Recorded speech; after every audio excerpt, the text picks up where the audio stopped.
Well, hello, good evening, and welcome to this live stream event.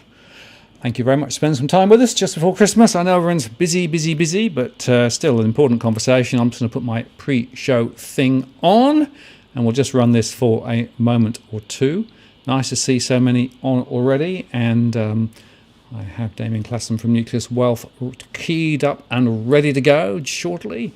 Going to be an interesting conversation tonight. What's happening with the markets? You know, are they nuttily high, or is there plenty of more upside from this point? Who knows? I guess there's a lot of interesting, but it depends, conversations to be had around that. I'm listening and watching some of the chat with regard to hot weather in Melbourne, rainy weather in Queensland. It's steamy and hot here, just south of Sydney as well. It's very, very humid as well. So really feels like summer has come, and great to see so many people on. I'm just going to try this. I'm going to take my pre-show off and just see whether we can just do that. There you go. So thank you very much for that, Dylan. Really appreciate it. Got my chat working, as you can see. Really appreciate that. And Vanessa, thank you very much as well. Really appreciate that. Helps to oil the wheels just to keep things going. So thank you very much for that. And a few other people on as well, which we might just Bondi Steve, there you go. Hi, good to see you on again. Cookie Boy, the Spruikers have waged war. We need to stay strong. I agree. Mr. Negative said, busy these days, maybe 50 Ks before Christmas. I'm not sure we'll get there before Christmas, but hopefully soon after, if not. And Henry, nice for you to acknowledge my music. Thank you, I appreciate that. That's something else that I do, compose the stuff. Anyway, let's now get going. So I'm going to run my intro, and then when I come back, we'll bring Damien in. So hang on.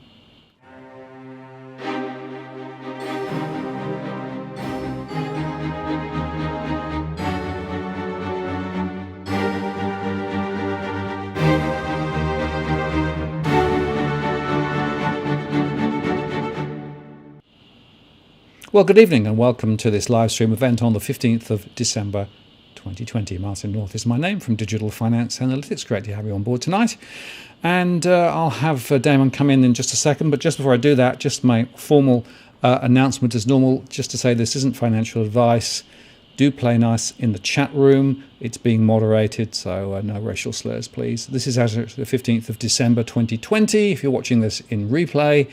And if you want to get your question noticed, do use @WalkTheWorld. That will make quite sure that it gets on my list. And I've also enabled Super Chat, which enables me to do two things. One is to allow you to put your question right at the top. And secondly, if you'd like to make a contribution to helping us with covering the cost of what we do, it's greatly appreciated as well. Anyway, tonight we're talking very much about markets and where the markets might be going. And to aid us there, I have Damien Klassen from Nucleus Wealth. Damon, you should be here. Hello. Good. I think that's there. Yeah, I think you're on now. Good. Good. Okay. Excellent. Thank you very much for spending some time with us this evening, and really interesting times. Now, we've had a few conversations over the last few months, right? Through the gloom and the doom, and then through the sort of the slightly more positive. Where's your enthusiometer about the markets at the moment? Right.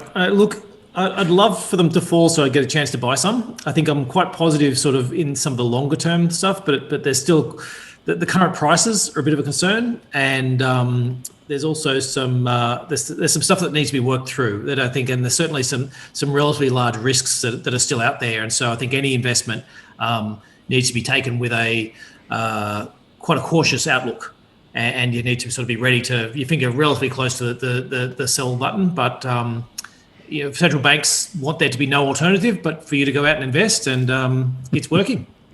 Well, basically, yes, if you've got money in deposit accounts, forget it. You don't get anything on them at all, right? Absolutely. And the savings ratio is quite high, so people are sitting on money that they haven't spent earlier in the year, so they're going to do something with it. And I suppose that's why the market-facing investments make a lot of sense. And of course, that's really why earlier in the year we launched the Walk the World Fund and Walk the World Super, because it was clear to me, obvious to me, that people need market exposure at the moment.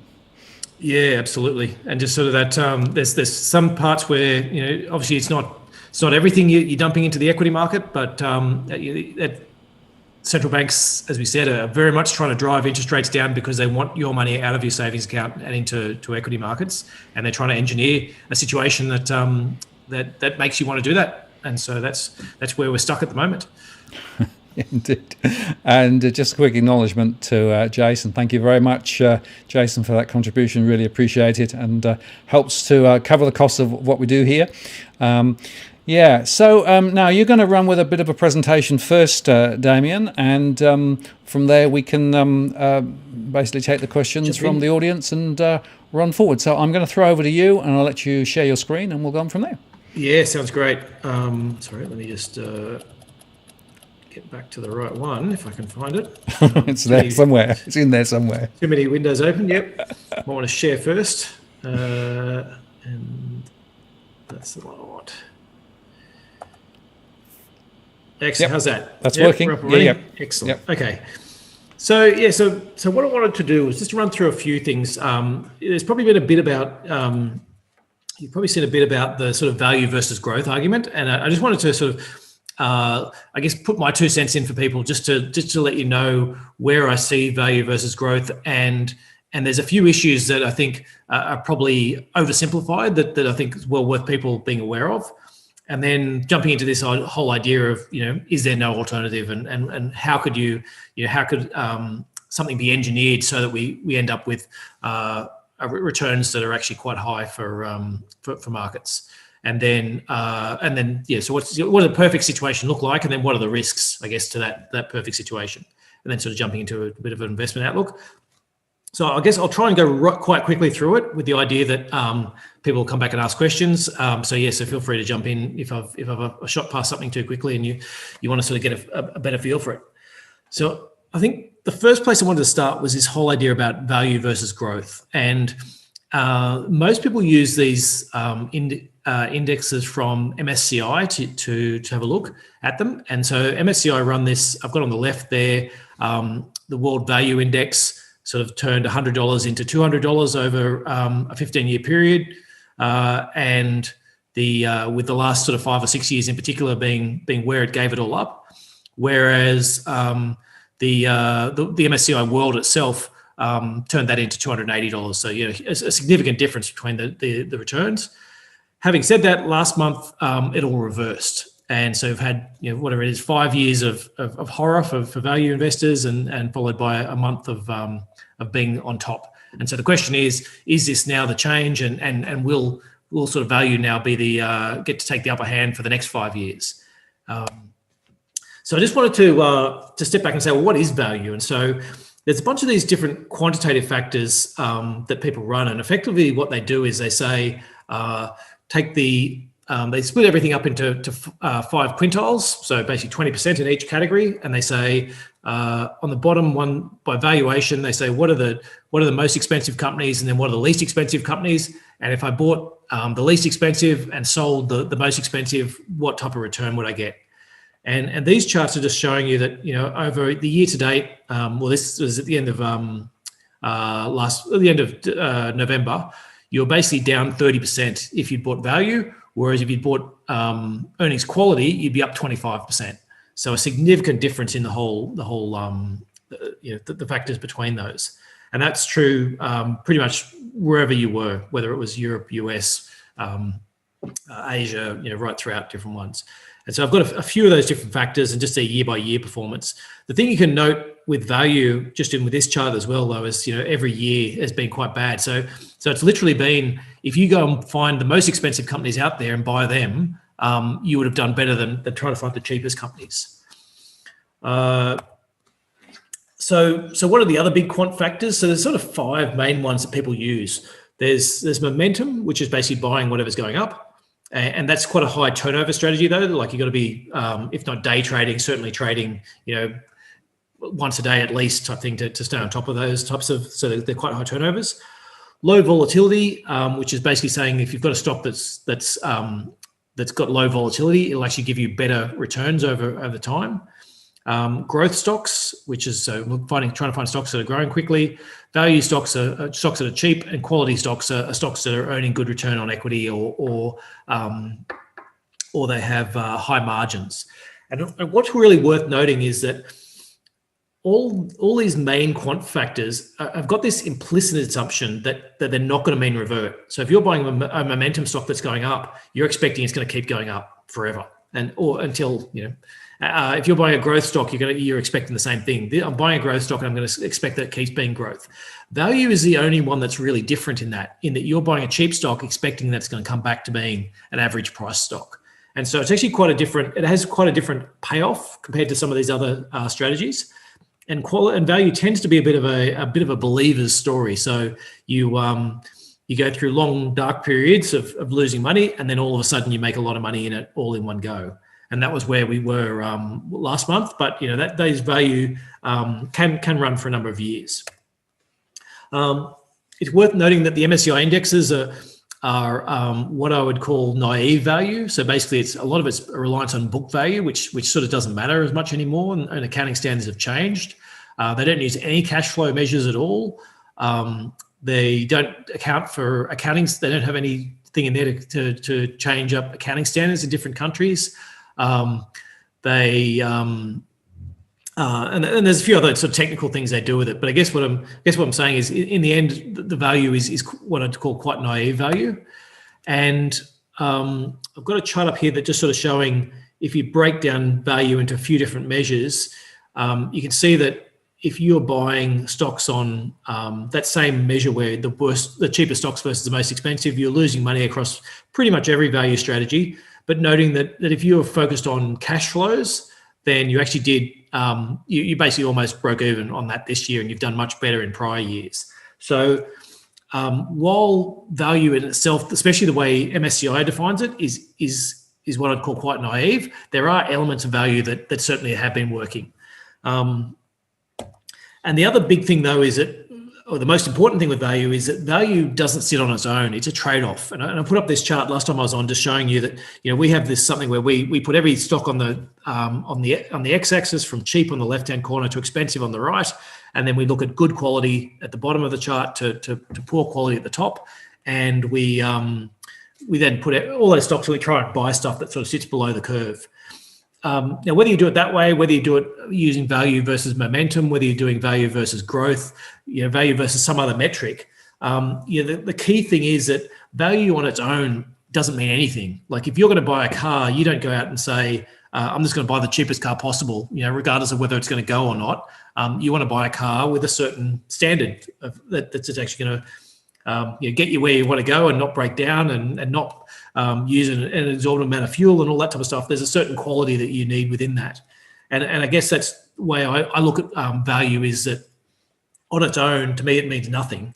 You really want to get to this stage where you're buying something that's good value for either the growth you're going to get or the quality you're going to get, or other things. And so what's going to make value keep performing? Well, the positive side is if we get this growth catch up, so pent up demand, people get back out and spending, employment starts going again, and you sort of enter into this new growth rise. That's probably good for value. If you see inflation rising, that's another thing that's sort of one of those signs that generally value stocks will perform well in that. If we're seeing the start or the middle of an inventory cycle, so an inventory cycle is basically where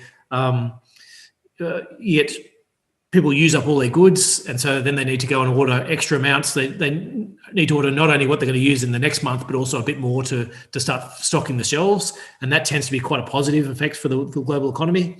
And then if you're expecting to see more fiscal expenditure from governments. So they're all your positives. Your negative outlooks is if you start seeing some of the opposites, either China slowing, inflation moderating, the end of the inventory cycle, and less fiscal. So, on that basis, you'd have to say that at the moment, value looks pretty good. There's whether inflation is sustainable. I don't think it is, but I think it probably is likely we'll see some inflation over the next, or certainly inflation rising over the next little while. Whether it ever reaches a level you'd ever be concerned about, but that we've had deflation until recently, so inflation rising is not a huge hurdle to have to jump. But on the negative side, maybe if you get stuck with the US in particular in terms of fiscal expenditure, depending on what happens in the Georgia elections, that could certainly make a big difference as to whether there's more or less fiscal expenditure. Okay, so that's the value side. I'm not sure if, Martin, there's anything else you'll need me to run through on the value side. If that all makes sense.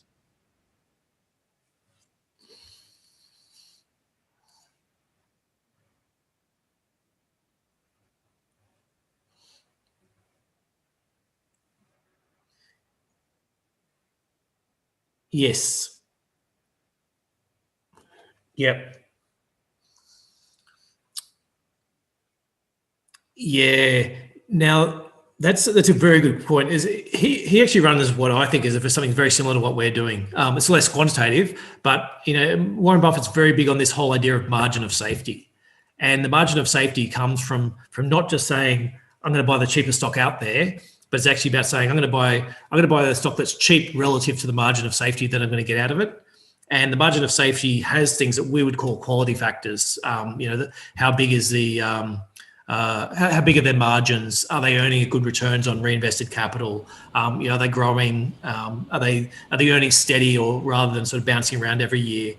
Does it have too much debt? Those are all factors which I think of as very much quality factors. And so while he speaks about being a value investor, and he certainly is a value investor, it is value for a certain element of quality. And he's always talking as well that you are there are some stocks you just need to pay up for, and you do need to pay for that quality. And that's the way I see it very much sitting in this, is if you are getting a very high quality stock, then absolutely I can buy one that's expensive if it's really top quality. Yeah, but and just to explain, I turned my mic off just when you were talking, and I've got to turn it back on. So the question that I asked you was, what about Warren Buffett's, long-term value investing, where you buy when they're out of favour and hold them? So just for those people who sent messages through, glad to see everyone's awake. We had lots of people saying, "Hey, your mic's not on." Apologies for that, but anyway, that was very interesting. So that was a fascinating reply, Dame. And what's your view then in terms of over the long term? Does it really provide significant returns, or does it not? Value? Oh, look, absolutely. Value on its own, no, I don't think it does. But value for something else, a trade-off between that and something else, absolutely.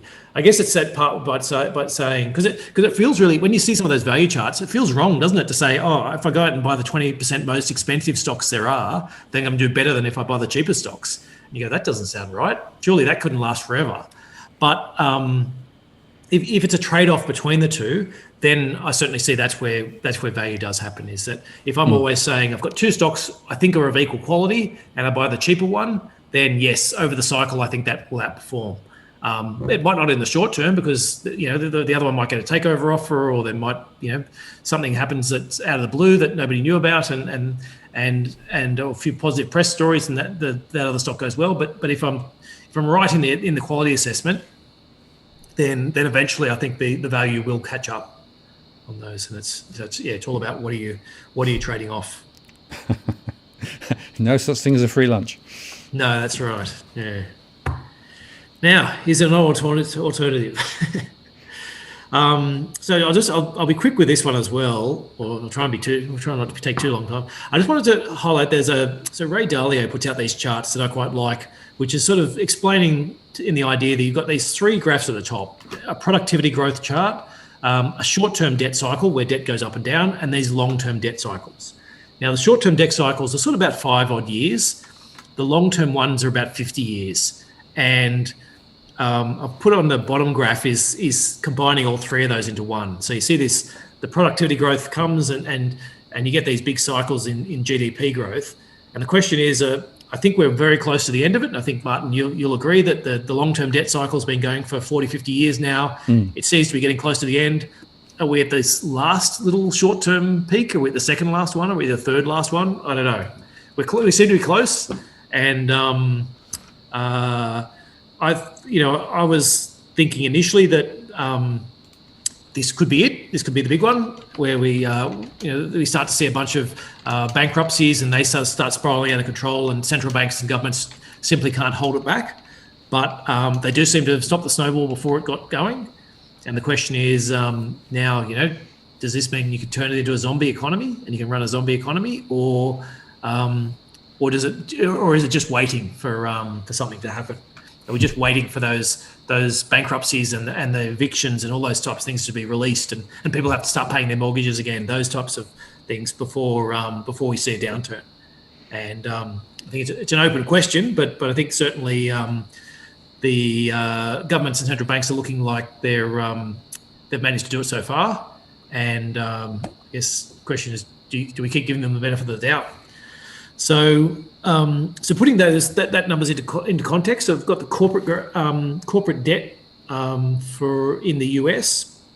So you can sort of see these peaks. The first peak back in 1990, the second peak in 2000, the third peak in around the financial crisis, and the grey lines are recession. So basically, as corporate debt peaks, that sort of gives you the end of that cycle and onto the next one.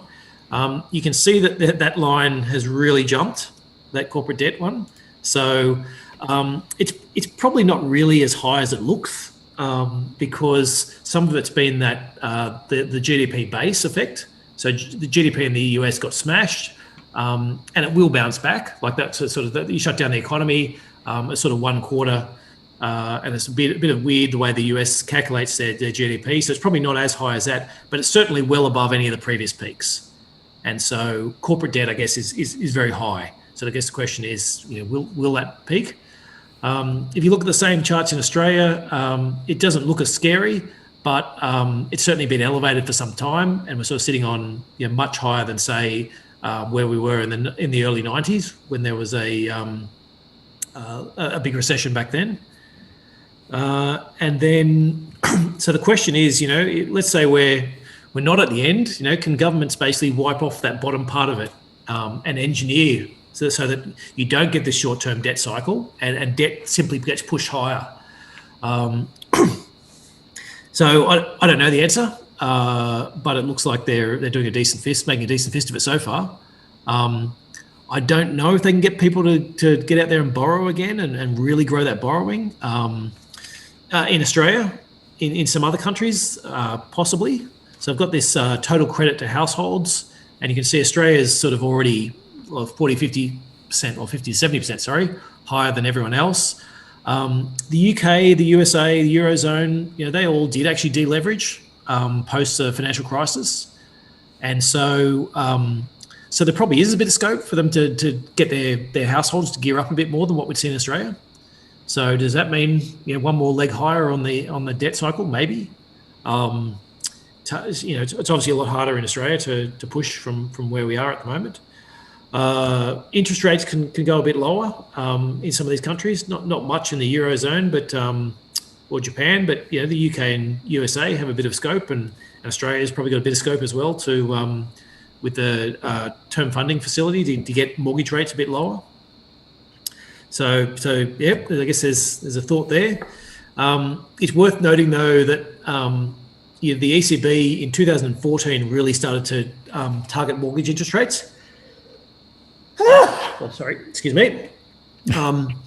But they didn't spark a credit boom. So that was when they sort of started cutting rates. They started their own version of the TFF, which is the LTRO. I think TLTRO. I think where they've basically, if you get a mortgage in somewhere like Germany or France, you'll be paying about 0.5% interest rate on your mortgage, and the central bank will actually give your bank another 1%.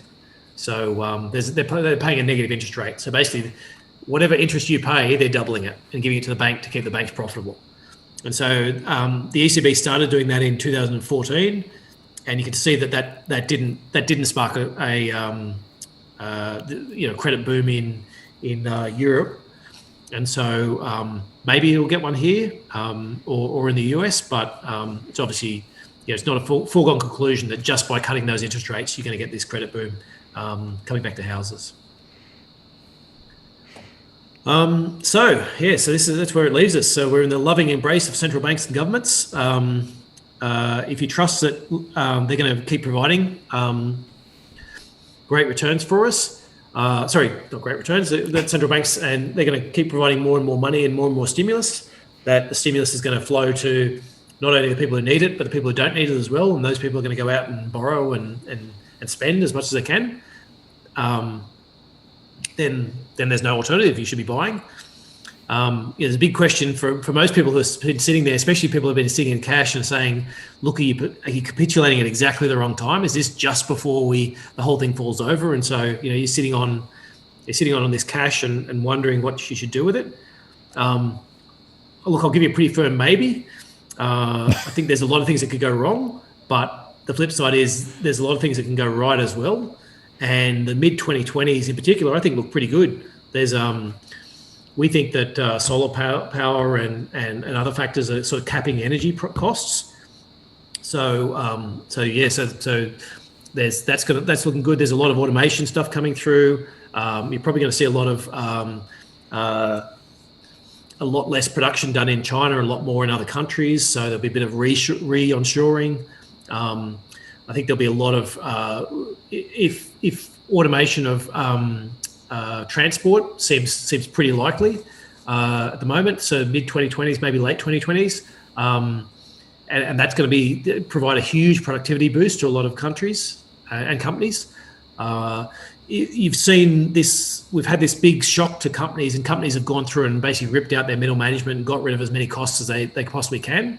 And so if you're looking at companies like a Qantas or even some of the retailers who've sacked a lot of people who, truth be told, they probably didn't need a lot of them, and they've come up with new ways and new productivity measures. You probably don't need sales to get back to where they were in order to get profits back to where they were. So if your sales have fallen 30-40%, but then you've axed a bunch of people from your cost, maybe they only need to jump up to you might only need to get back half of what you've lost in order to get your profits back to the same levels. And the idea is if governments are out spending lots of money and people aren't actually spending money themselves, then so if consumers aren't spending but governments are spending, then that probably means that corporates are going to be doing quite well on the whole profit side. So I think if prices were lower, I'd certainly be buying a lot. If we got a bit of a decent dip, I'd be buying a lot, but I'm sort of like cautiously optimistic on it about saying, well, I don't want to be at zero exposure. I don't want to be sitting in cash because if markets keep grinding higher or shooting higher as they did last month, then you want some exposure, and that this is what central banks are trying to get you to do. So it's about trying to walk that type line of saying you want to have the figure of relatively close to the sell signal, but without actually. But still maintaining some sort of exposure. And then the last one, sorry, excuse me for one sec. It's just the investment outlook. So I've got a whole bunch of different positive and negative factors on there. I don't know if I want to leave those up or.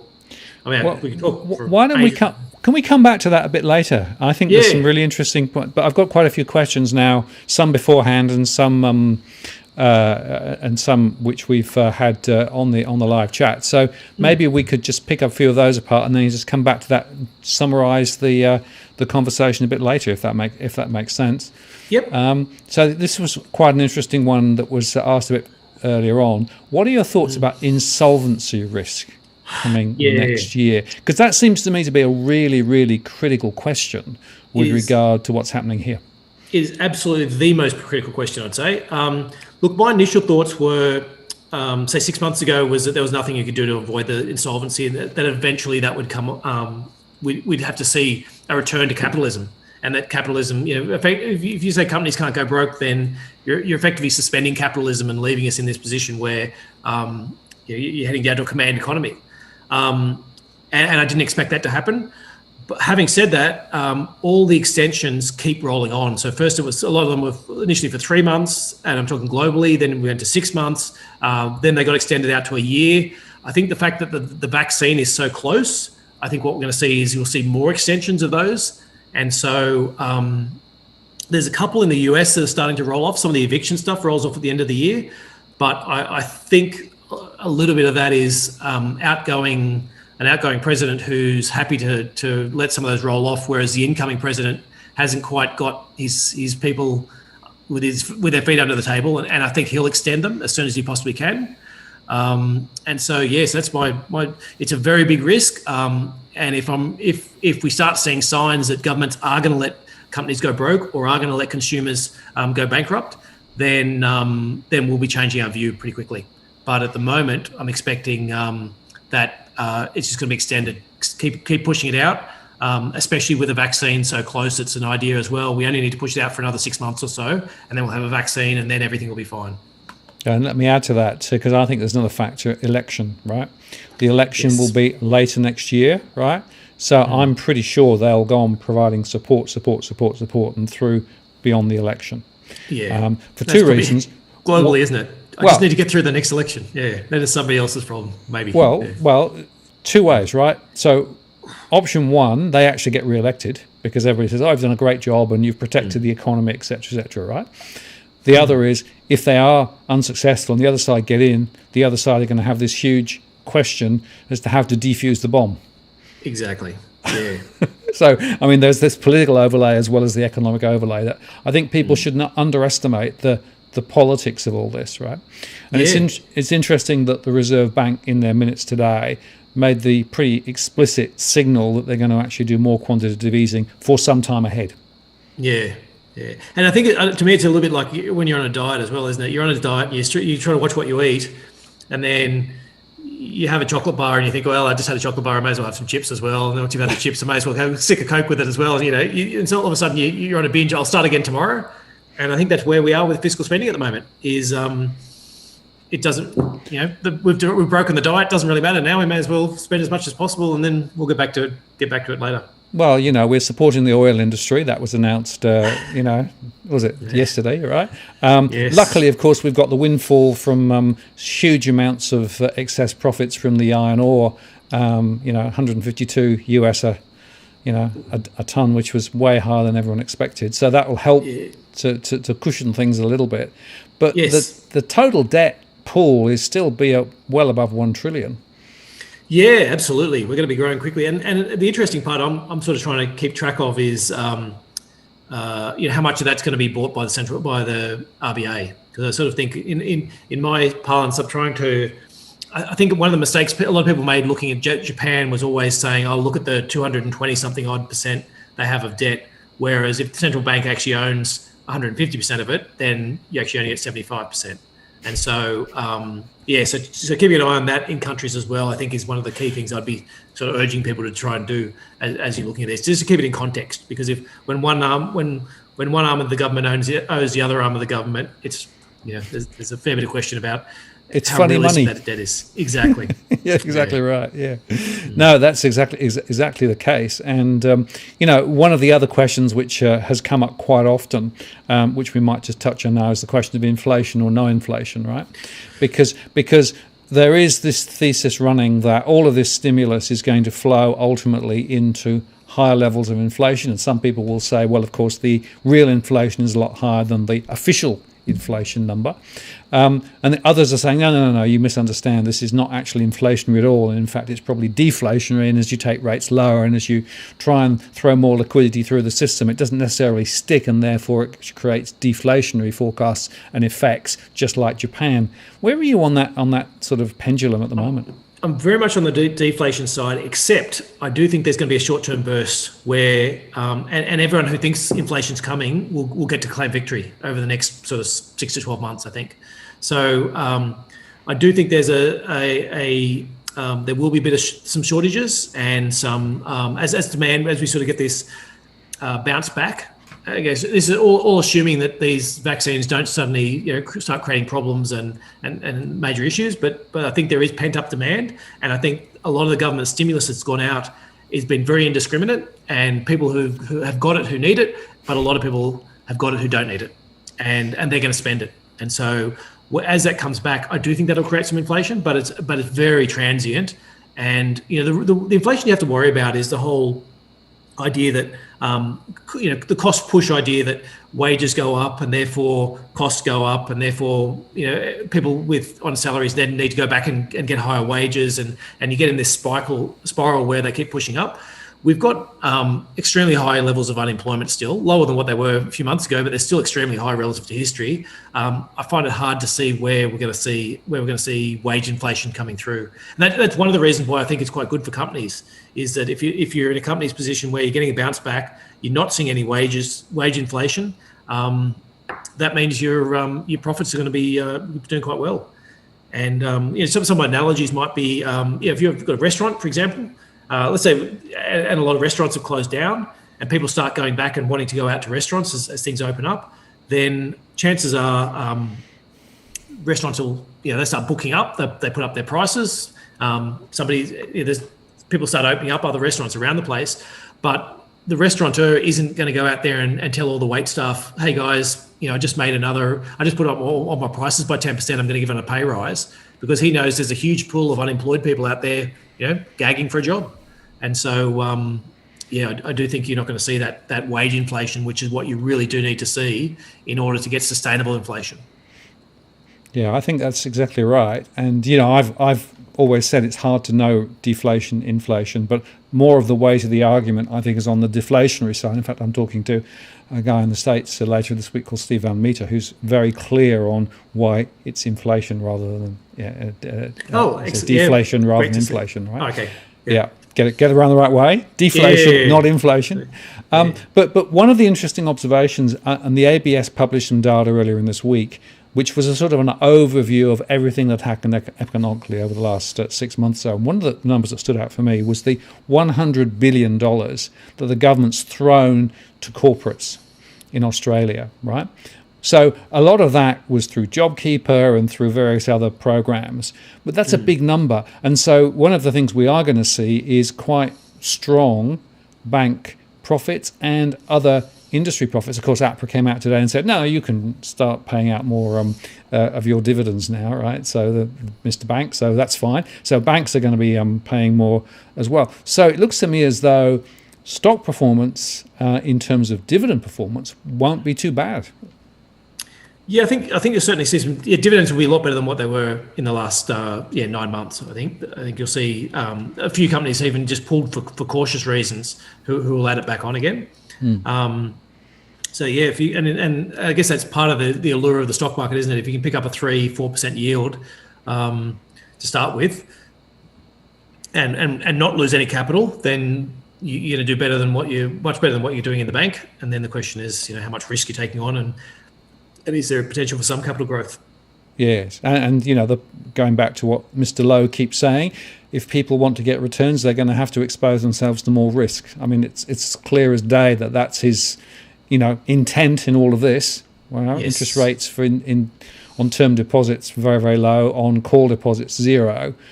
So putting money in the bank, even with inflation at 1 or 2%, is eroding the real value of that money, when in fact in the real markets, there, with some degree of risk, and it's a question of calculated risk, of course, you can get higher returns. But it's a tricky equation, and certainly in my surveys, I see a lot of older people perhaps thinking of retiring or in retirement, who really don't like this idea of being exposed to high risks.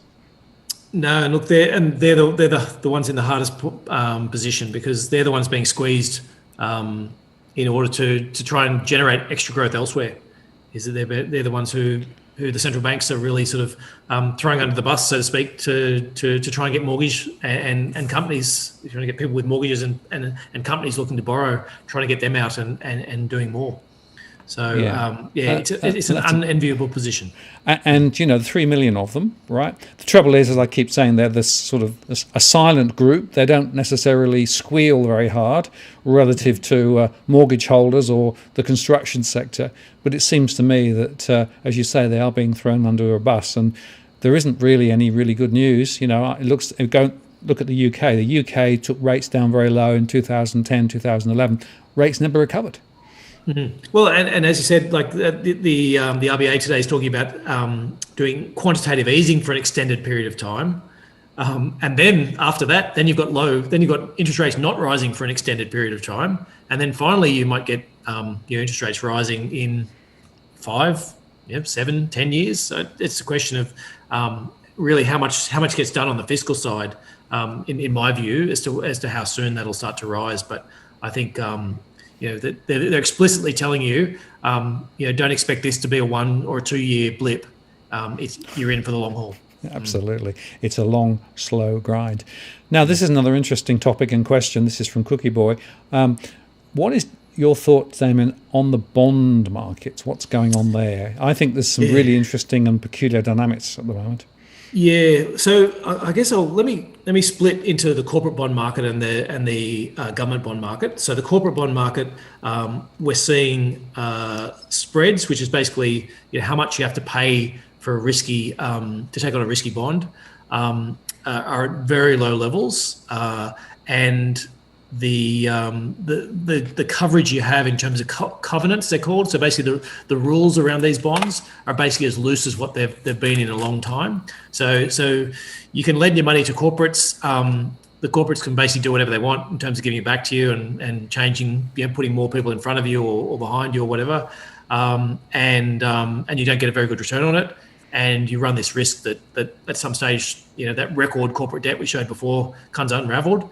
And so for that part, I'm sort of going, well, I'm not particularly keen at all on that market.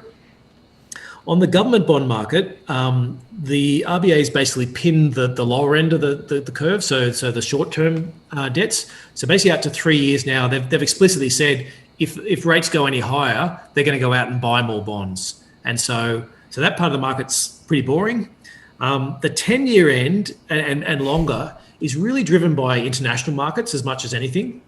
And so that's the part where I think if you can see a bit of a scare come through in terms of inflation scare over the next little while, and you get the stories starting to circulate. And, as I said, we don't need inflation to rise dramatically to 3-4%. All it does is need to rise higher than deflation or back to sort of 1 or 2%.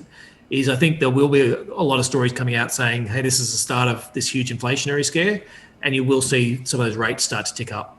And especially if you see Biden win Georgia, I think there'll be a bit of a scare. So there is potentially some losses there at the long end that are potential. And then the middle is, I guess it's somewhere in between the two.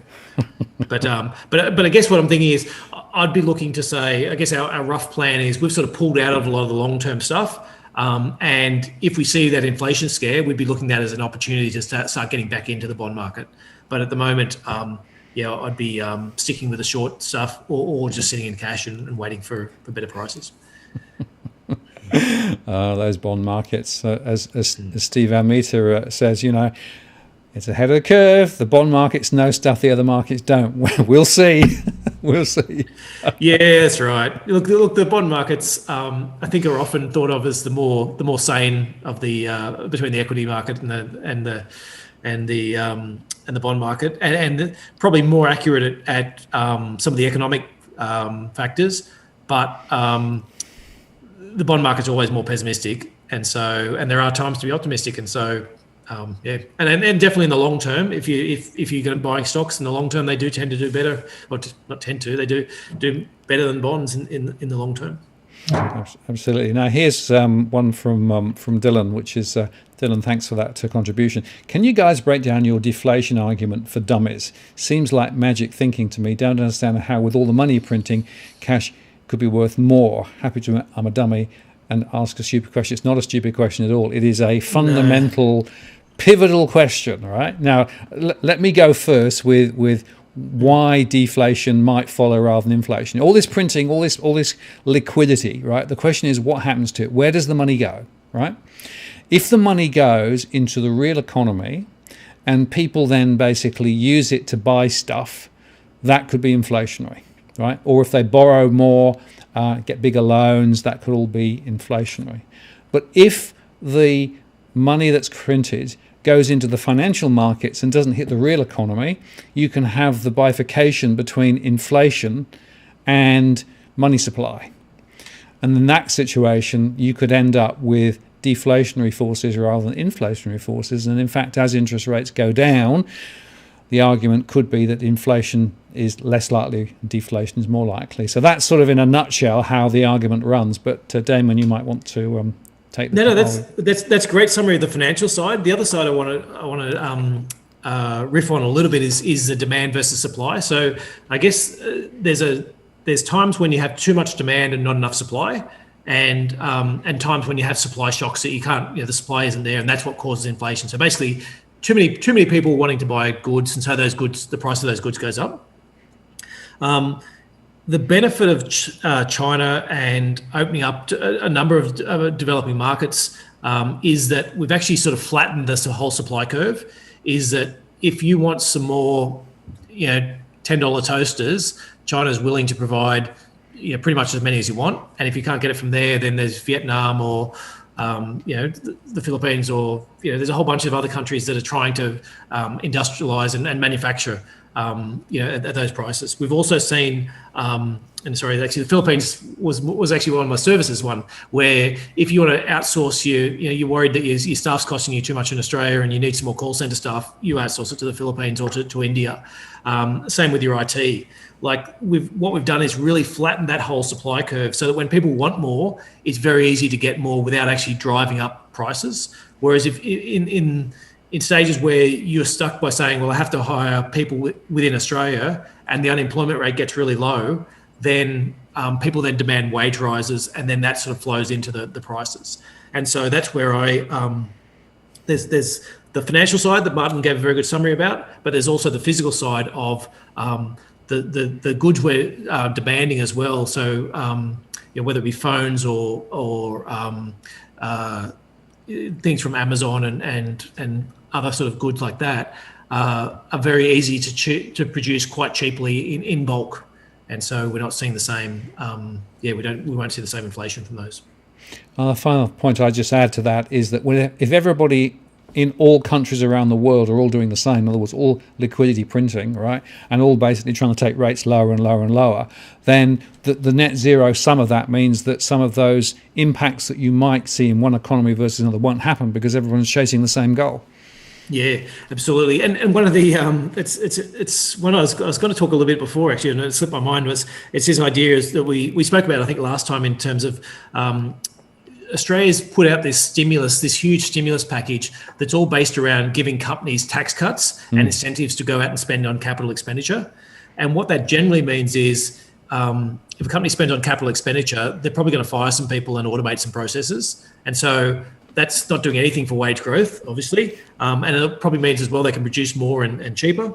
The other thing is China's done, a lot of countries are trying to spruce up their demand. So Australia's got this job seekers and job keepers trying to get more money into the hands of people who are going to get out and spend it. And the US and Europe's done very similar things.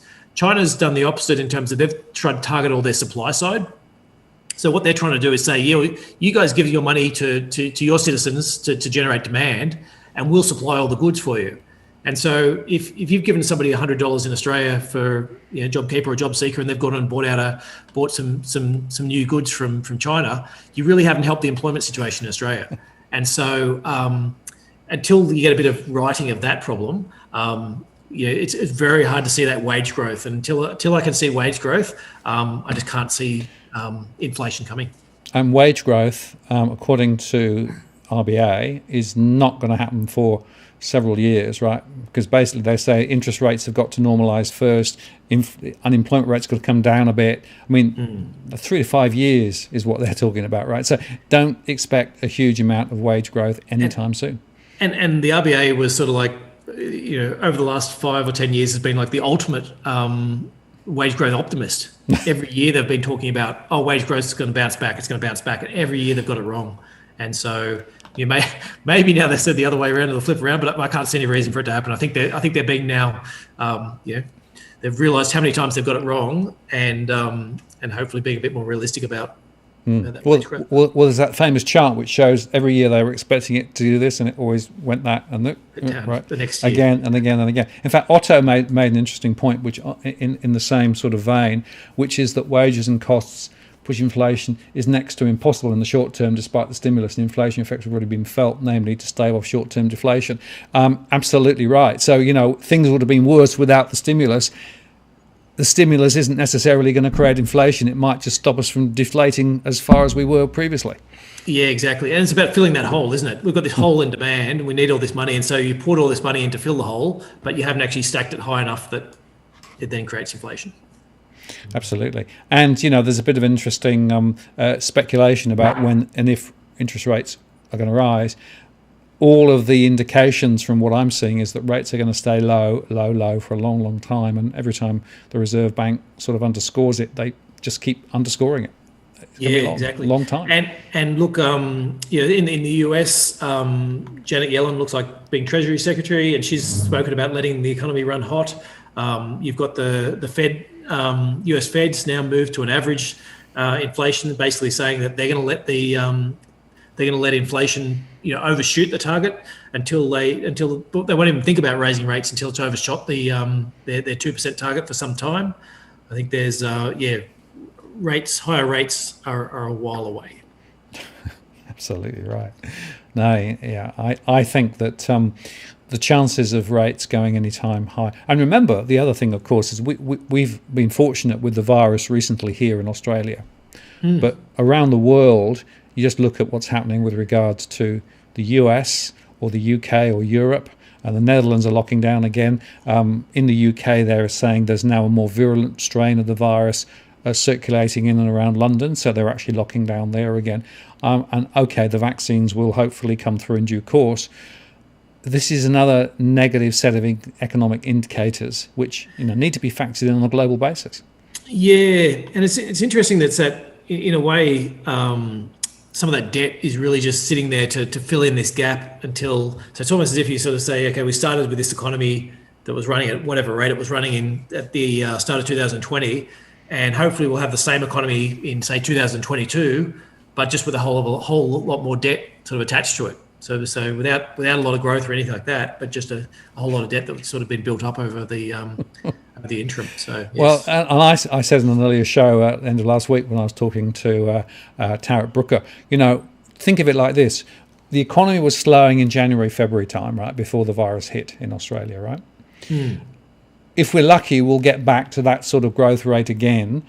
We'll just have a debt now of 1.8 trillion in so doing, right? But we haven't fundamentally solved the economic weakness that we had back in January, February time. That was just to get us back to where we started.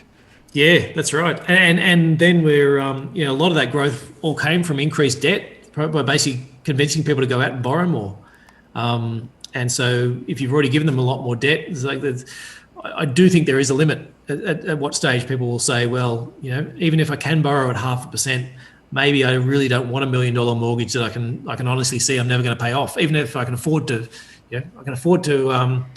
if interest rates have come down far enough, I can afford it, but I can afford to pay the interest. I just can never afford to pay it off. And so it'll be interesting to see whether people ever go for that.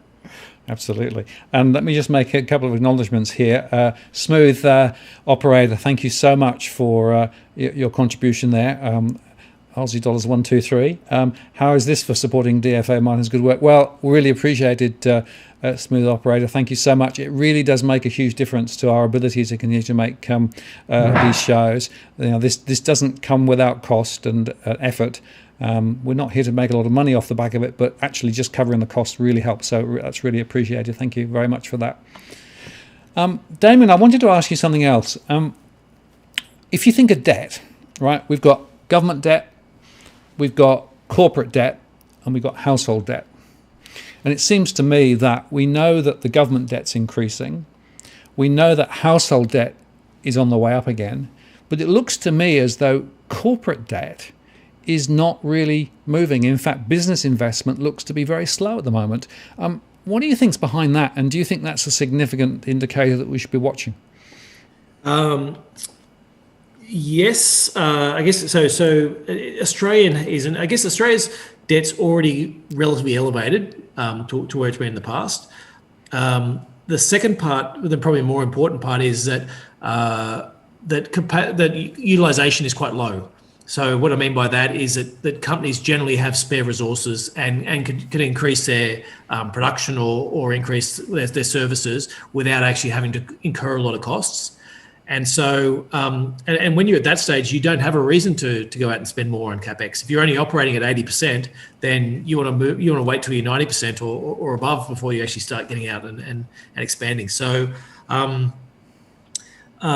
we saw that there was a small business government tried to give a small business grant of $40 billion, and did they lend 2 or 3? I don't know. It was just over 2. Yep. Yeah, it was 95% lower than what they expected, and it's that part where. Banks I don't think want to lend to that market generally, but also it's companies don't have the in a weak demand environment really don't have the desire to get out and lend more. So and loans are already debt to GDP in that area is already quite high. So I think there's limits. I think it's very limited as what the corporates can do. I think, as I spoke before, I think Australia's going to do it tough with the households, just given its households are already so high. But look, we're going to do our absolute best to get them to borrow some more money. So maybe it'll work. Yeah, take another mortgage, take 2, free. Yeah, that's right. But it's interesting if you look at the survey on businesses, right? There is a little bit of an uptick there in terms of business confidence, but. What's also interesting is it's not translating to investment yet, nor is it translating to any wage increases, right? So those 2 levers, which is what the government would like to see happen and the RBA would like to see happening, it's not following through. So therefore, the default is, okay, we'll have to get houses sold and get people to buy another house and get a bigger mortgage, and because that's an easy throw. But interestingly, APRA, of course, rebalanced or is proposing to rebalance the capital slightly so that effectively the SME lending is not quite so capital intensive relative to some types of mortgage lending. So that's quite an interesting change. Yeah, the big thing that really needs to happen to that, especially the small end of the market, is really though that you actually get some genuine business lending that isn't related to just having a house and mortgaging that, because really at the small end of the market. Anything less than, say, a 10-person business, generally the bank's first question is, do you have a house? Have you got scope to loan against it? If the answer is yes, we'll lend against your business. If the answer is no, is like, well, it sounds all a bit too hard. And so, I think there's banks would really need to do, and they don't have the staff or the capability to do the assessment anymore. So, it needs a lot of change. It's all done by algorithm, as I made a show at the weekend, right? And those algorithms are, quite nobody knows how it works, but a lot of people don't get the result they might want. Just a quick acknowledgement to Jeff. Thank you very much, Jeff. I really appreciate your contribution there. It is very gratifying to see so many people willing to support us. If you are not able or willing to support us, please do like this post. It's really important that we get this out as far as we can. So feel free to like this post, even if you're not able to make a contribution directly. Now, let me just talk about this one from Cookie Boy. Roy Morgan says real unemployment is at 11.9%. What will it be after JobKeeper ends? I think that's a very, very good question, right? Because we think the number is fudged at the moment quite dramatically. Yeah, I know. Oh, look, I've been trying to focus on underemployment. So, because I do think over the last 10 years or so, the unemployment stats have been affected greatly by things like the gig economy and Uber, Uber Eats and Uber and all those types of things. I think if you're working 20 hours a week riding a bike around with hot food on the back of it because you've lost your job, you'd think of yourself as unemployed and trying to do something, or certainly underemployed. If you've got a degree and this is what you're just doing to keep food on the table. So I think for me that's the more important one. Where do I think it's going to be? Look, I think still 15%-ish. And I think you're not going to get wage growth until it's well below 10. So, it comes down to quality of jobs. I think is the key. Is it saying if you can provide, for example, they talk about fruit picking and people who work on some of those on a per piece of fruit basis who complain about getting $5 an hour or $7 an hour or something like that. Yes, it's employed, but it's not a job that's actually providing decent enough wage for people to live on. So I think that's the. But there's a good question and I don't know what the answer is. I don't know what your thoughts are, Martin, on where it should sit, but or what the real rate is, which is why I'm trying to focus on underemployment because I think I can better feel for it. I think underemployment is a better metric than unemployment because obviously the utilisation rate is all over the place and anybody on JobKeeper is classed as employed when perhaps they really aren't. We won't know until the JobKeeper tide goes right out, but as we said earlier on, that could well be months or even a year away, right? I don't think it's going to end at the end of March. At least to the election, yes. Exactly right. So it's really tough to say. All I can say that in my surveys, underemployment and unemployment is a lot higher than the official number, right? Which is sort of sitting around 7%. We'll get some more data, I think, this week. But I think the Roy Morgan one is probably closer to reality, but it is tough to read. The problem with the Roy Morgan one I find is that because they don't seasonally adjust, is that I sort of have to try and do that in my head to go, well, just a minute, so it's 11.9, we're close to Christmas, there's probably a bit of extra Christmas hiring. Does that mean it's the real rate's actually 13% or something like that? And so but as you said with the unemployment rate, I mean, our own treasurer sort of stood up in the middle of the crisis and talked about saying, well, the official rates are this, but we really think it's much higher because of all these other factors, and saying, well, if you can't use the unemployment rate for your own treasurer, then seems a bit pointless. No, but we're not the only ones. Around the world, they've got the same issues, right? They have the same issues in the US where the underreporting was huge. It's also true in other countries too, so it's a bit of an issue.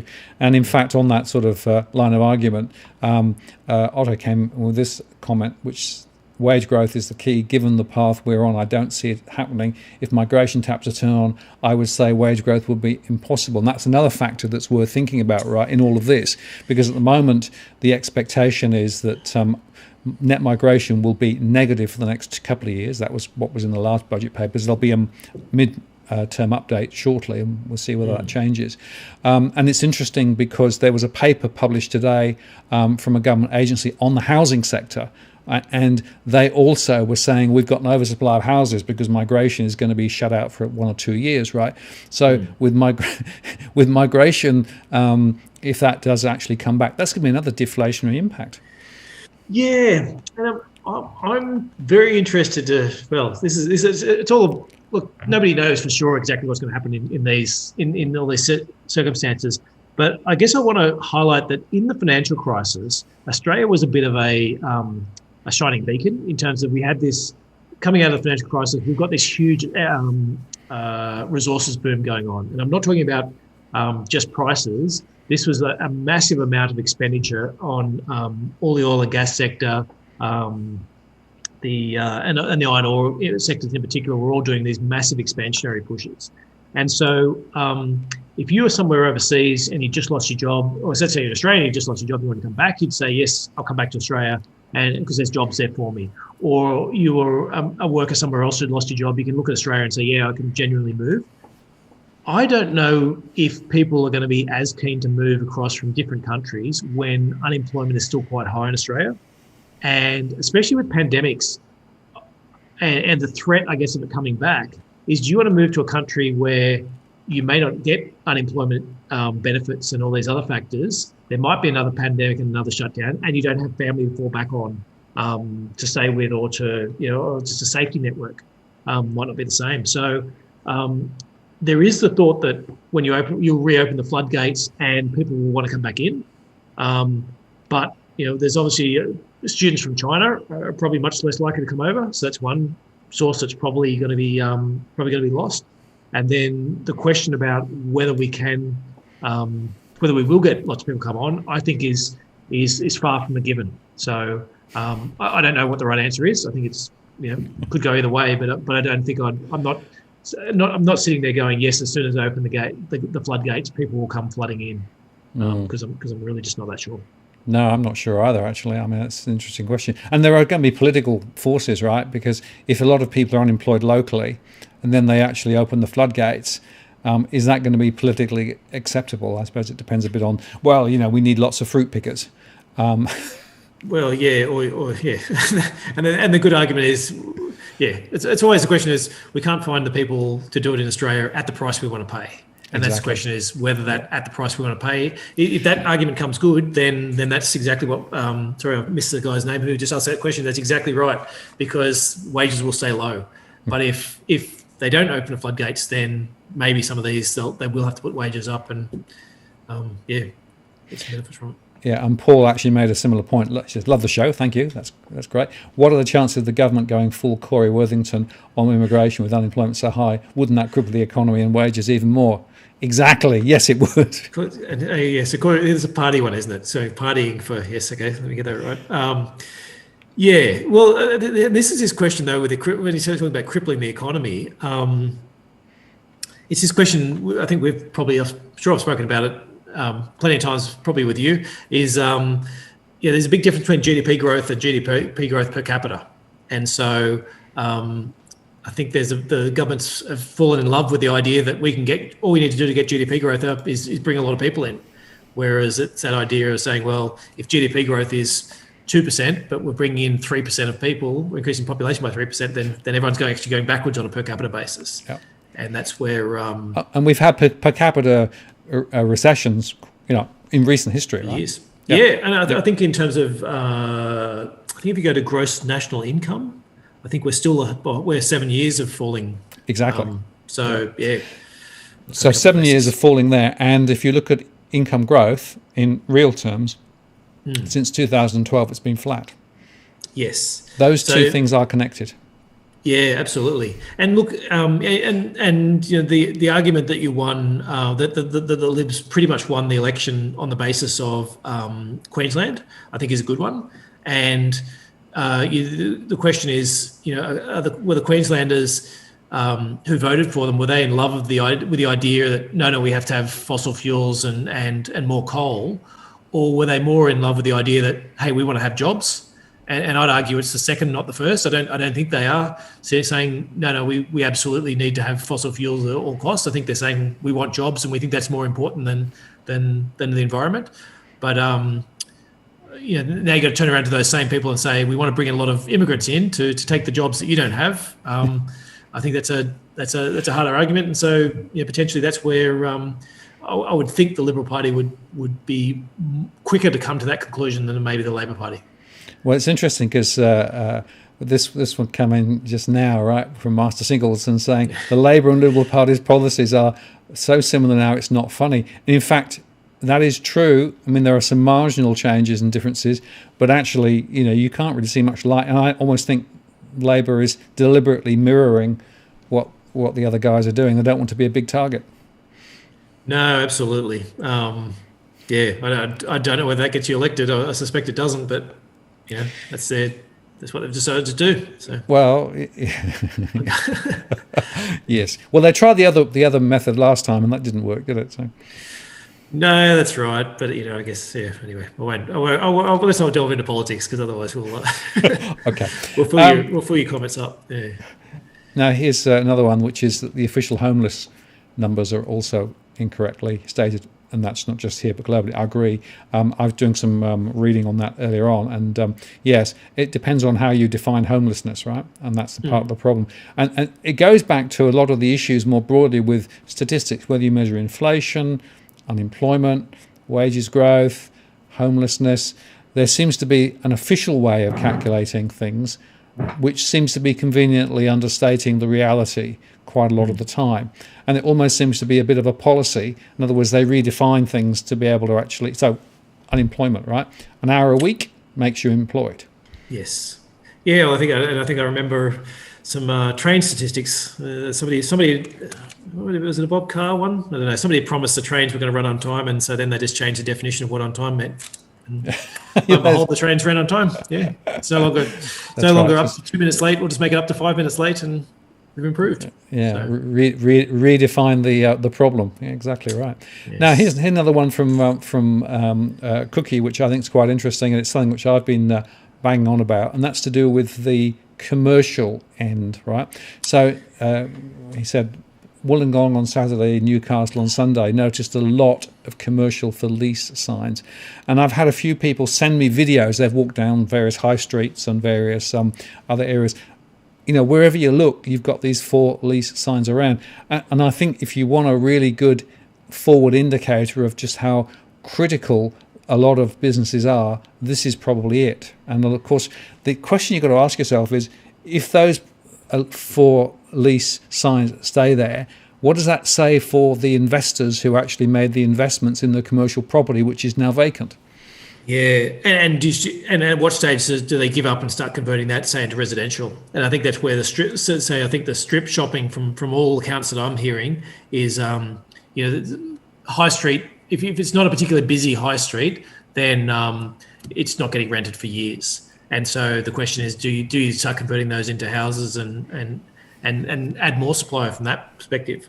So I think that's certainly an interesting one. The other one that I saw today, actually, I've got an article I want to write on this one, was some stats from the US small businesses, and it was retailers, and it was talking about how it was showing sales this year versus last year, and they'd come down dramatically. I can't remember the exact stats. Call it 15%, say, from where you were. But then they said, what's the sales of companies still in business? And that was actually higher than what it was last year. And so the idea was that, so the total industry profits might be down by 10%. Total industry sales might be down by 10%. But if 15% of companies have gone broke, then the ones that are left are actually making more money now than what they did before. And so that's the question about profitability for people who are left, and that whether that factors in and whether some of these will just never come back in terms of it being. Okay, we're shopping more online now, and so that just means that some of those are just never going to be returned to. Right, and the point I'd make there is that those who are actually still there may well be borrowing more debt at very low interest rates to be able to support their businesses, right? So if you do see some debt going up, it may well be not good debt. In other words, it's survival debt rather than actually investment debt. Yeah, exactly. And so, and the other thought on those leases as well is, was that if you've got, I've lost my train of thought there for a second. If I have more of those companies,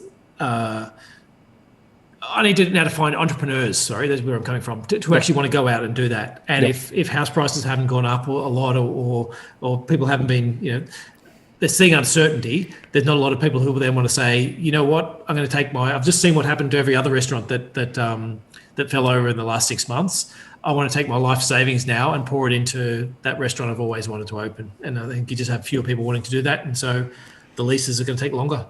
Yes. Well, that's certainly. I've got a show coming out probably tomorrow or the next day from a very interesting innovator in Australia. I featured him last week. We've actually done a bit more work on his business, but he tells the story of how hard it is to be an innovator in Australia, right? With all of the hurdles that are there, all of the paperwork that's there, all of the things. It's just very difficult to get out. And he actually was pretty honest about.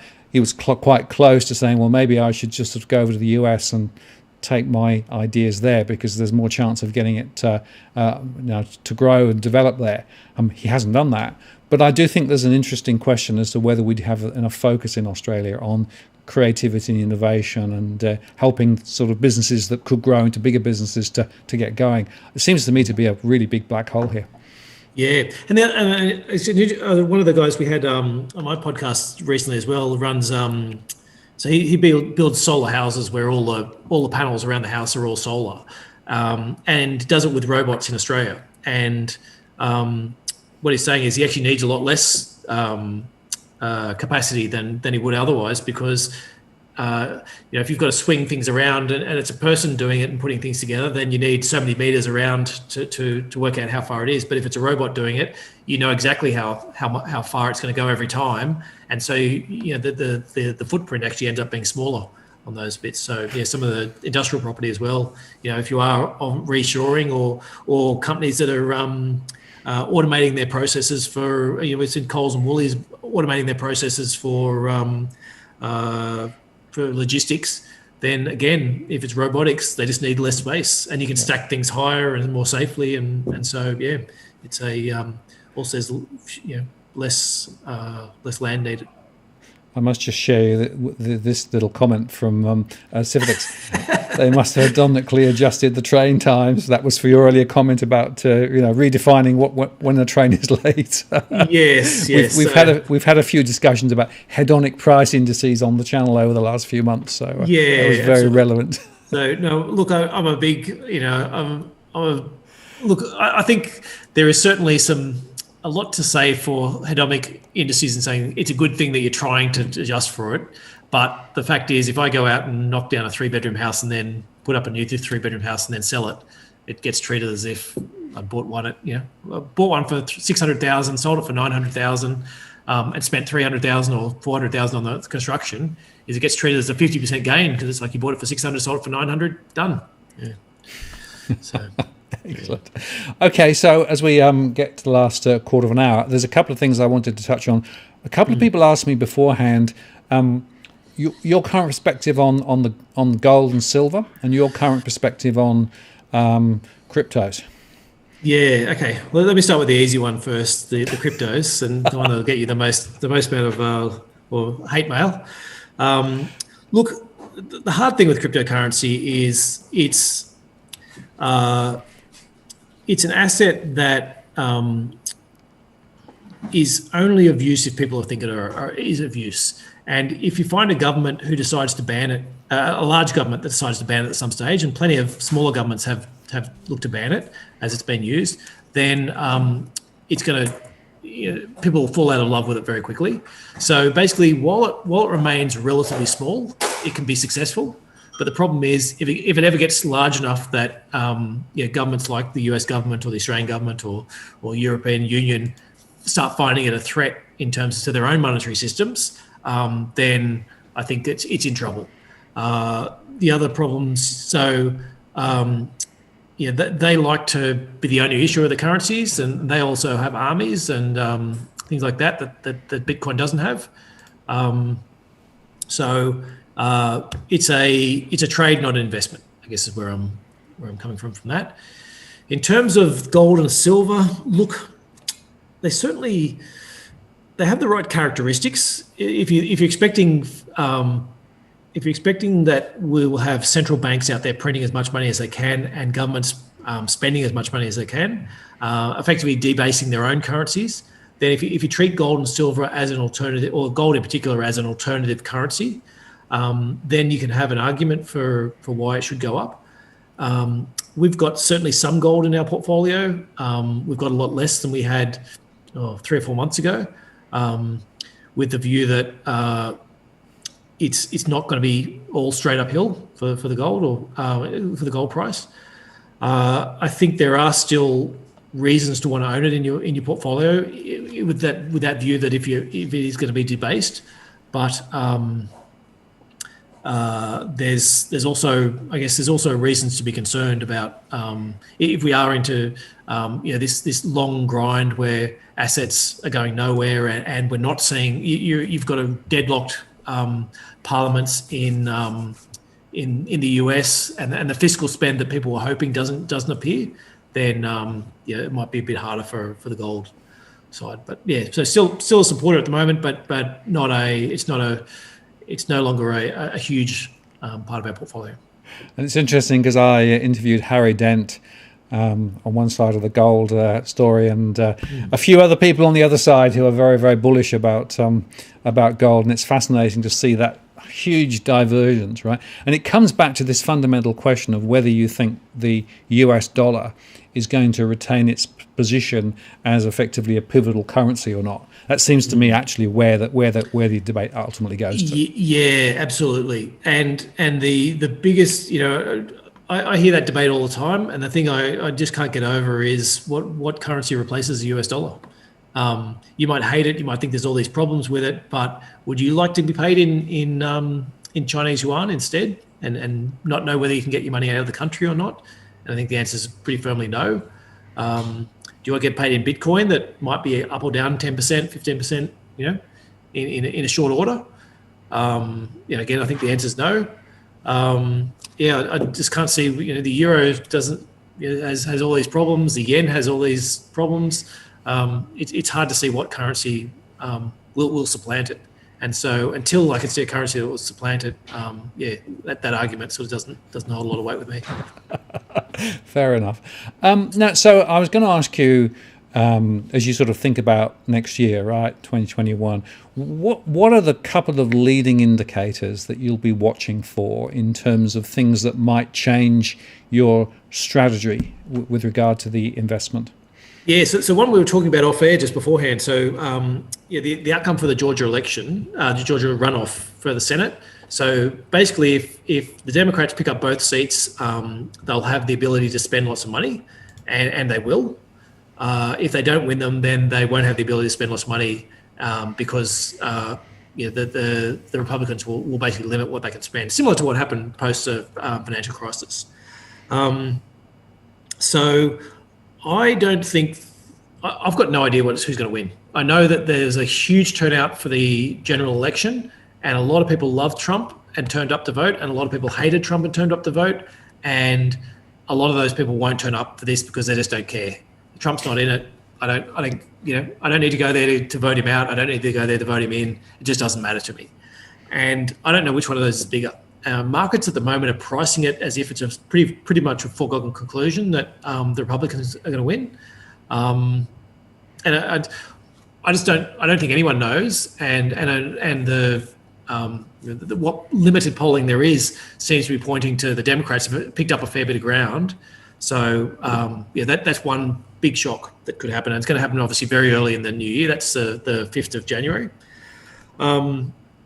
Other ones I'm watching, and the most important one we spoke about a little bit earlier was this whole bankruptcy idea. Bankruptcies, evictions, all those types of factors. I'm watching everywhere I can around the world to work out what's going on with it. At the moment, it seems to be that everyone's just delaying and extending. I do think that's going to keep happening. I think especially now with the vaccines, there's light at the end of the tunnel. It's just one more delay for another 6 months or another 9 months or whatever. But that's one where I would definitely change my view if all of a sudden we started to see governments letting that happen. I think I spoke before about when the markets are in the loving embrace of central banks and governments at the moment. So unfortunately, that just means that's what you're watching. You're just saying, what are these guys going to do differently? And then profitability, I'm pretty keenly watching profitability of a number of sort of benchmark companies in terms of working out. My basic thesis is a lot of companies won't need to get the same. They won't need to bounce back to last year's sales numbers because to get the same profitability because they've cut so much out of their profits. Cut so much out of their costs that the profits will come much faster. Testing that theory, making sure that is true. That's the other sort of third thing that I'm watching. Yeah, very interesting. And, there's always plenty to watch, isn't there? I just wanted to throw this one up. This is from Jay. What would happen if US banned Bitcoin due to it being a risk to them, given China has control of more than 50% of the miners and therefore can undermine it with 51%?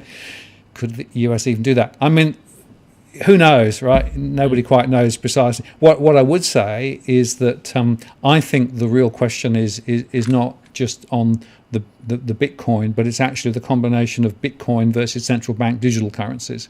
It seems to me that, and if you look at what's happening, for example, in China, they've actually got now government-backed cryptocurrencies now being piloted in certain areas. We know that the Federal Reserve is experimenting with central bank digital currencies, and even in Australia, the Reserve Bank recently published a paper on it and said that there's something that just needs to be thought about. So I think actually for me, it's less of a Bitcoin in one country and another. It's a combination between the Bitcoin world, which is the sort of no regulation devolved, versus the central bank digital currency, and who's going to win on that battle? Yeah, well, and I'll give you another scenario which is very similar to the scenario you just had there. But let's say we have another terrorist attack in the US, and it comes out that it's been funded by terrorists who are the money was transferred via Bitcoin in order to do the funding of the account. Is that something where you could see that pretty quickly the US might ban Bitcoin being used within certain ranges, and so I think there's a number of those types of scenarios, which is exactly that point we were talking about before, saying Bitcoin's fine until it gets big enough that people have to worry about it, and becoming a competitor to their own currency, or you get an event like a terrorist attack or something like that gets enough public opinion towards banning it. Absolutely, yeah. Well, there's unknown unknowns, I think, is what I'd be talking about. But we'll be continuing to watch that space over the next few years and sort of trying to figure out how much is speculative, how much has potential opportunity. As I often say, this is morphing and changing quite quickly. What we do know is that there are a number of large financial companies who now are investing in the likes of Bitcoin. PayPal, for example, you can now pay in PayPal-flavored Bitcoin. Should you so desire. So that's just another example of it's becoming mainstream on one hand, but also potentially tripping over the scale question that you've just touched on. Yeah, and that's sort of that point about, the two issues on that. One is, Facebook tried to introduce Libra, and ran into a lot of flack from banks because they could see, I guess, that would become big quite quickly and be used to pay for things. And the other one I was going to say on the Bitcoin side is, Bitcoins are obviously very good at spinning a good story. Like in the end, if you haven't got, it's similar with gold in a way, is that so many central banks. I mean, gold's basically owned by central banks and investors. The people who actually use it for jewelry and industrial uses is so small compared to investors and central banks that really what you want to do is convince other people to want to buy it.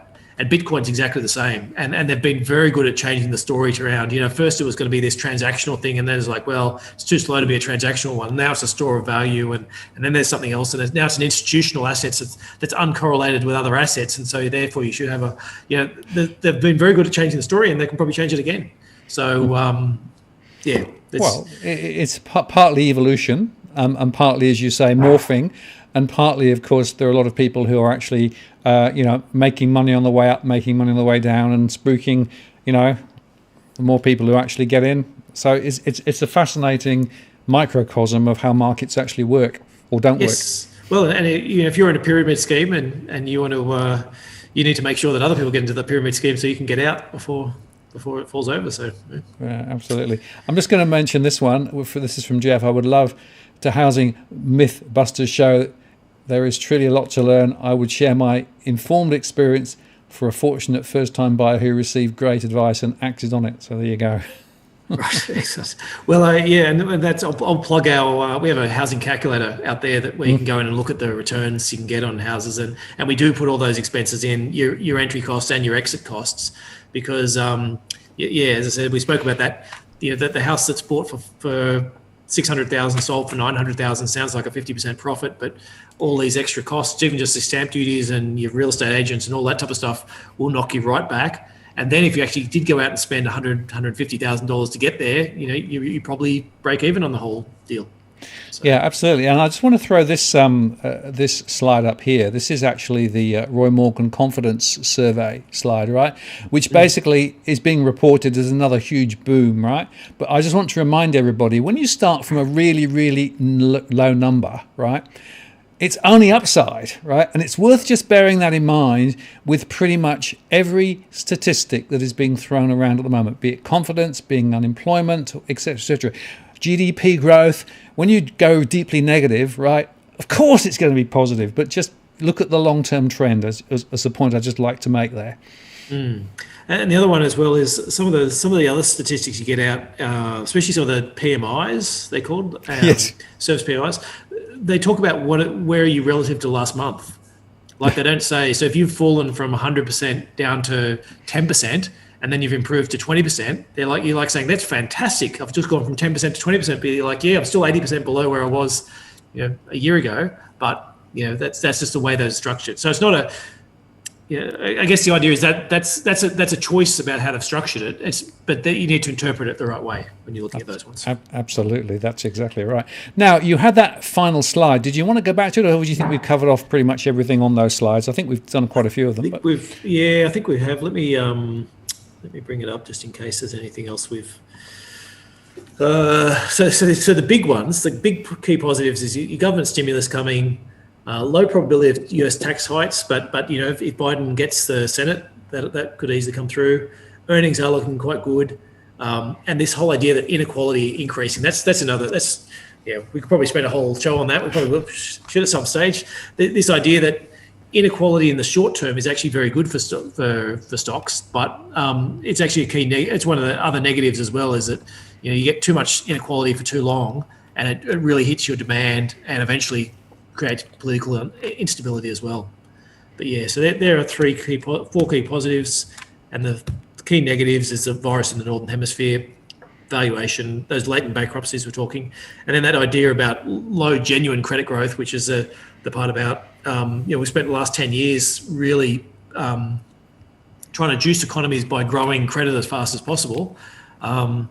And we're just not getting that credit growth at the moment. And what credit growth we are is the credit growth you're talking about before was the bad stuff, the stuff that's there just to keep you alive rather than actually getting out to spend more.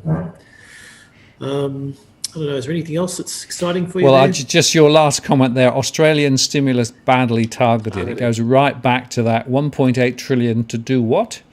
Yeah, try and encourage companies to buy machines to sack their workers and become more efficient. Exactly. Yeah. Makes you wonder, doesn't it? Okay, that's tremendous. Well, I think that's a really good summary.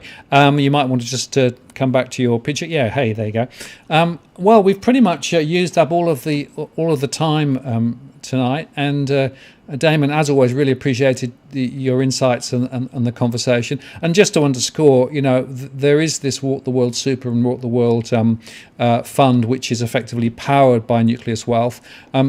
Just to underscore again, in the world of zero returns on deposits, right? Alternatives have to be there. And the thought was, this is not potentially worth exploring. And it's worth saying, if you're interested in pursuing that, you can, without cost, go and have a look at some of the information which is available at walktheworld.com.au. That takes you then through to the Nucleus Wealth portal. And there's some interesting material there and some interesting discussions that could be had. So it's just worth bearing in mind, if you're sitting on very low returns on deposits, there are alternatives. Yeah, and the big thing I'd stress is that we're very big on transparency. The idea is we want you to know exactly what we're doing and why we're doing it, and so you can feel comfortable with where we're going, and with the idea that we're always telling people, and whenever people don't feel comfortable, we're very easy to get your money in, it's very easy to get your money out. There's none of this idea that you lock up your money and you can't get it back, and it's all kept in very highly liquid instruments. Whenever you're uncomfortable, we want to make sure people know what they're doing and know how to both get more money in there or get the money out when they don't feel comfortable anymore. And no, that's right. So transparency and the fees are very clearly marked there as well. And I would say that one of the reasons why I went down this path was partly because we've got a very similar alignment in terms of our thinking of what's going on economically speaking. But also, I've spoken to nearly 300 individual people worrying about their finances from various aspects. I can't give financial advice, of course. And it was clear to me that there was a gap in the conversation, and this allows effectively financial advice, access to financial advice, and all those things which I think are part of a critical wealth management path. So that's why I think the type's pretty useful. So enough said on that. We're not going to go a hard sell, but just to say it's part of the, I think it's part of a reason why we actually went down the path we did. Absolutely. Well, I thank you very much for your time, Damien. That's been terrific tonight. A lot of positive comments in the in the chat. We'll do it again sometime soon, and we might actually make a few shorter shows over the holiday season and cover some sort of spot areas, because I think there's always stuff to talk about. But really appreciate that. We'll put links and things in the comments below. And any last comments from you before we sign off? Well, no, nothing I could do. Nothing I could do in a short period of time. I guess the overall pitch, though. I guess the overall view from me is that the governments really do have the markets in their hands at the moment, yep. And that's what we really need to be watching as to whether can they keep it there or do they lose do they lose control of it. So. And the real question is capitalism dead, right? Because it's really manipulated at the moment. Absolutely. It is. Yes, that's right. It's certainly in a coma at the moment. Hopefully the patient can come back to life. But otherwise we're looking at zombie economies and zombie companies, with all this debt not being able to pay it off. Mm. Well, I really appreciate your time, Damien. Thank you very much. Have a wonderful break over Christmas, New Year, and we'll catch up again soon. I'm just going to take you offline now, and then I'll just tidy up the show, and we'll catch up soon. Thanks. Cheers. Okay, just before I finish off, just a couple of quick final comments.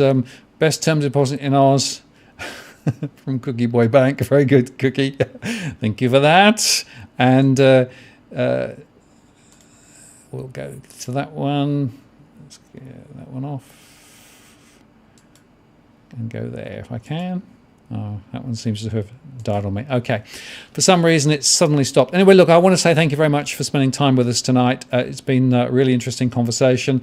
And have a very good Christmas, New Year. For those of you who are still around next week, we will be on air again. I'll be having a live conversation with Edwin Almeida, our property insider. That's a week tonight on the 22nd of December. So the way it's going to work is we're actually going to run our normal Monday show, his rant, but on Tuesday you can ask him questions about property and related matters. So feel free to come on to that. And there will also be a show a week later, so just after Christmas. More about that next week. Just a quick acknowledgement of... there we go. There. Quick acknowledgement of Master Singleton for that. Thank you very much for that. And I really appreciate everybody's contribution tonight. Thank you very much for spending time with us. Have a safe and wonderful Christmas and New Year if you're not with us next week. Otherwise, look forward to seeing you next Tuesday. And meantime, check back for my shows later in the week. There'll be a show with Steve Van Meter talking about bonds and the Bond King. And I've also got a couple of other highlights as well. So keep watching. This is Martin North from Digital Finance Analytics. Thanking you for watching. Signing off. See you next time.